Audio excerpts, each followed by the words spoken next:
We're now joined by Saul Levin, who's the Executive Director at the Trade and Industrial Policy Strategies. Thanks very much indeed for joining us and welcome to the program. Hello, Saul. Good evening. Great to have you.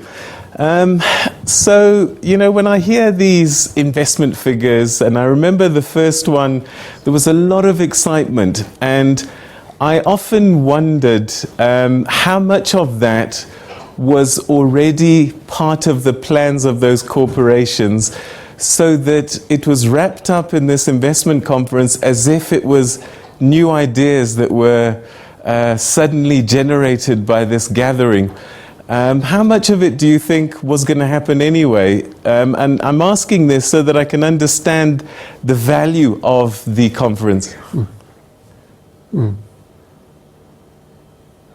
I think the investment conference crowds in investment. It brings together a number of people who are talking about investment, making investments and thinking about investments. So even though some of the investments may have been in the pipeline already, it gives the kind of confidence that we need in the economy around firms investing and new investors coming into the market. It also sends a signal on what opportunities there are. And I think that's quite key for how we understand the opportunities in the South African economy and where potential investors can start looking at making quite big and sizable investments.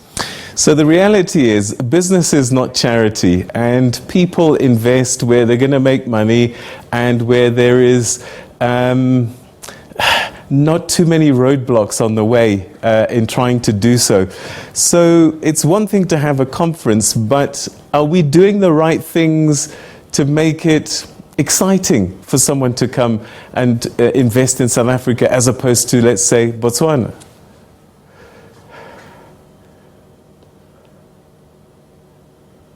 So, before we had COVID, and COVID was obviously a big challenge for not only us, but we were tracking investments and we were seeing new investments being announced almost on a weekly basis. And, in a quarter, we could see up to 80 to 100 billion rands worth of investments being announced and committed.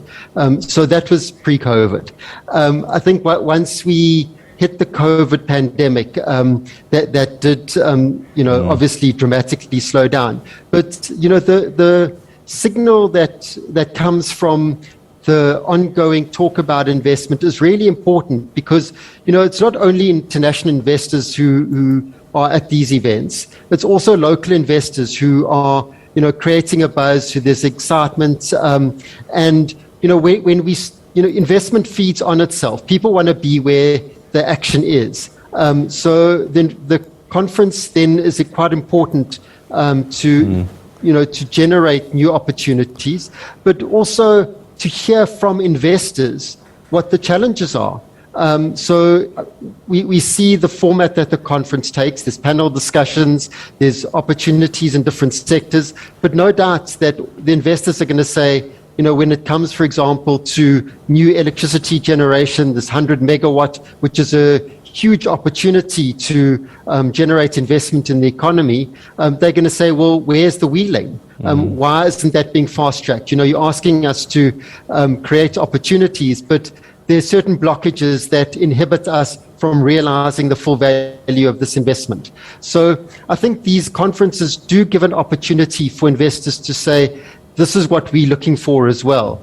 And importantly, it's not just the international investors. I think we've quite clearly said it's also local investors that are really important at these type of events. All right, we'll talk a little bit more just now about the obstacles, the challenges, but I'm curious about local investors because there was an argument that was being made for some time is that a lot of our companies are sitting with cash on their balance sheets almost as if they're waiting to see what happens next. Has there been a movement from that or was that unfounded?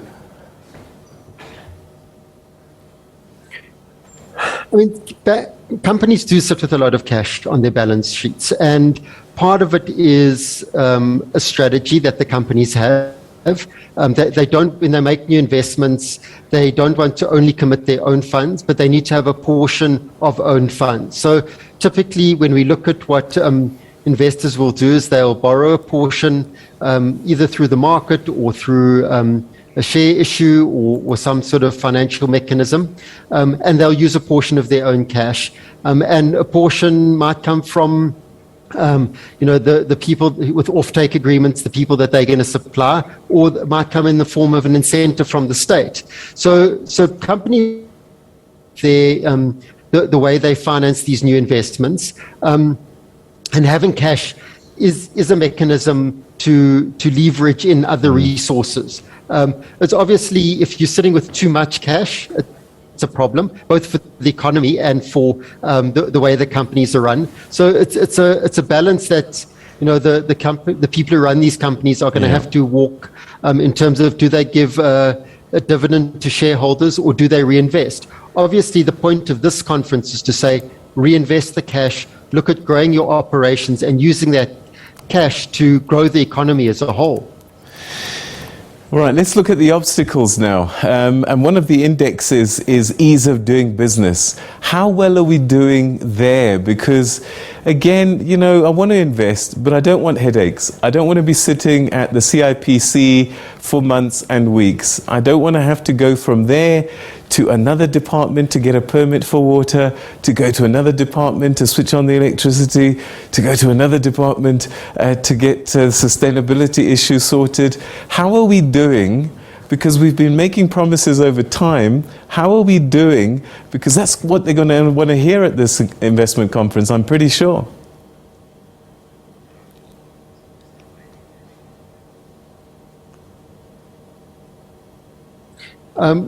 So that is, it's a hurdle for companies. Big companies, small companies, local investors, foreign investors are facing these hurdles. But on the one side, there has to be compliance. On the other side, there's, is the compliance becoming a hindrance to investment? So we obviously can't say it's a free-for-all, you can just go and destroy the environment and trample over communities. So that would be on the one extreme. And on the other extreme is it's going to be too burdensome, and too many obstacles in order to justify a firm making the investment. So getting that balance is right.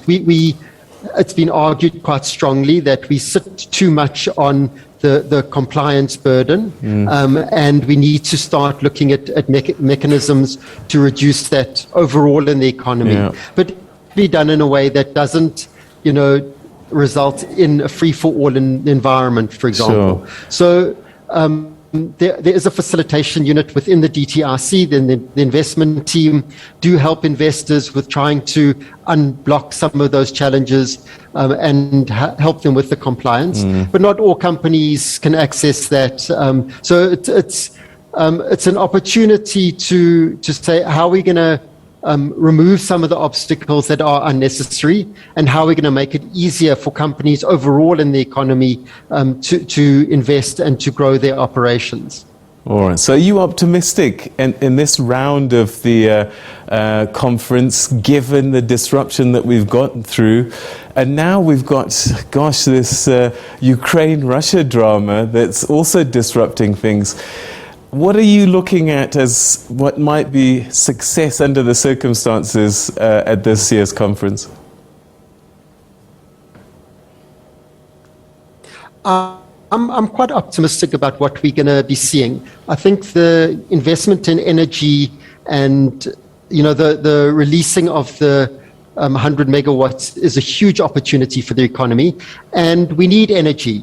As we move, for example, to more electric vehicles, there's going to be a lot of demand for electricity, and ideally electricity that's generated from renewables.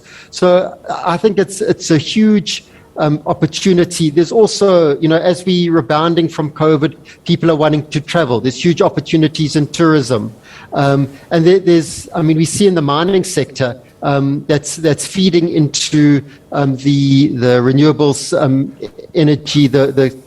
For example, vanadium is needed, platinum is needed in some of the new technologies. So we've got the right minerals. There's a lot of opportunity there. We see there's still a big demand for stainless steel, which comes from the chrome ore that we mine and the ferrochrome that we produce in the country. I'm very optimistic about where the economy is going and the opportunities. There's a lot of hurdles, there's a lot of blockages, there's a lot of anxiety because of Ukraine. But investors are often looking at the long term. They're not looking at what's happening now with Russia and Ukraine.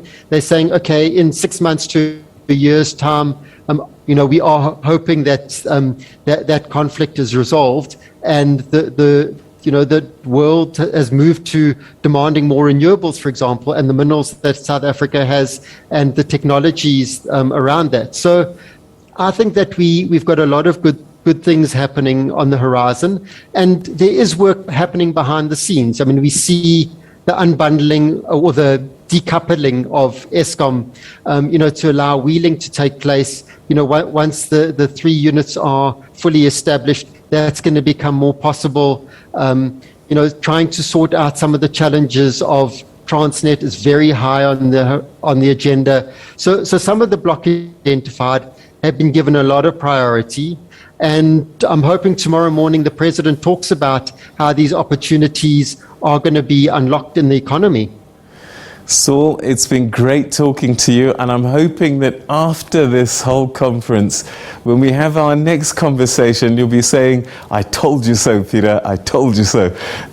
Thank you so much for joining us tonight. Good, thanks, good night. Good night. All right, that's Saul Levin, who's the Executive Director of Trade and Industrial Policy Strategy.